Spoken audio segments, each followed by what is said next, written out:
Let's talk about that incursion overnight. What do we know about what happened?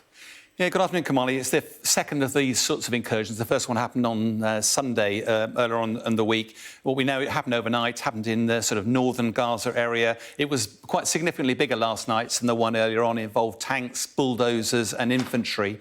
And unusually, because the IDF don't normally release pictures of this, we've got some imagery released by the IDF of the whole episode. What's also interesting, last night, Prime Minister Netanyahu came on primetime television and said the ground invasion is going to happen and soon. Yeah, so look, why do we think they decided to carry it out now, just an hour or so, a couple of hours after he'd been on television talking about it? Yeah, part of it's preparing the ground, gathering more and more intelligence, but also what they'll be trying to do is identify where the anti-tank traps are. So that's why the bulldozers were in there, were clearing some of the anti-tank traps. They'll also be worried about mines and stuff like that.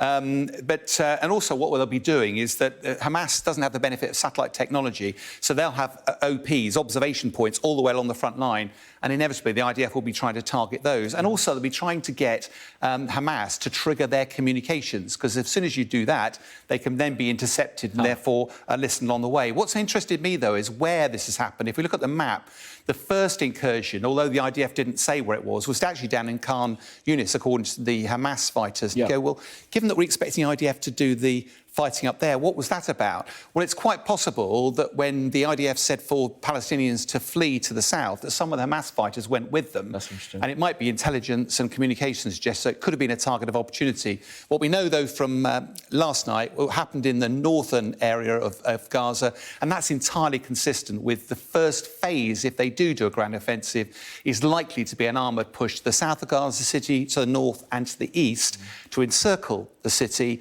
and then use special forces possibly to go into the city itself, because that would be very dangerous. They have some expertise at extracting hostages as well, but as we know, we'll have to wait and see. Yeah, those hostages, and of course they're going to have to fight in those tunnels as well beneath beneath Gaza. Now, what do you think? When will a ground invasion actually be launched, if at all?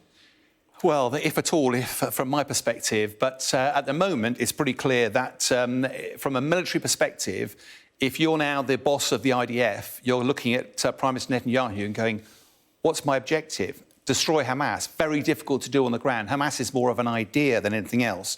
And meanwhile, international political pressure is ramping up because there's more and more focus now on the humanitarian problem as a result of the campaign. And likewise, Hamas has started drip-feed hostages, sort of 2 out Americans, then 2 elderly folks out. Every time they do that, that draws attention from the media to the plight of the hostages. And, of course, a ground offensive would almost certainly compromise their safety and security.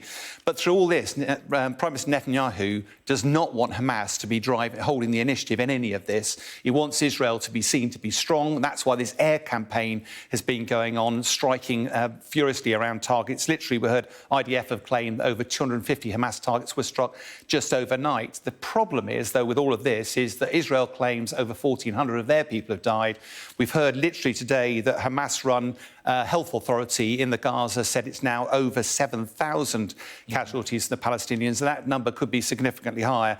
And bluntly, there is no military solution to this conflict, but it's just very sad to have to report that neither side yet seems to have reached the limit of its military options.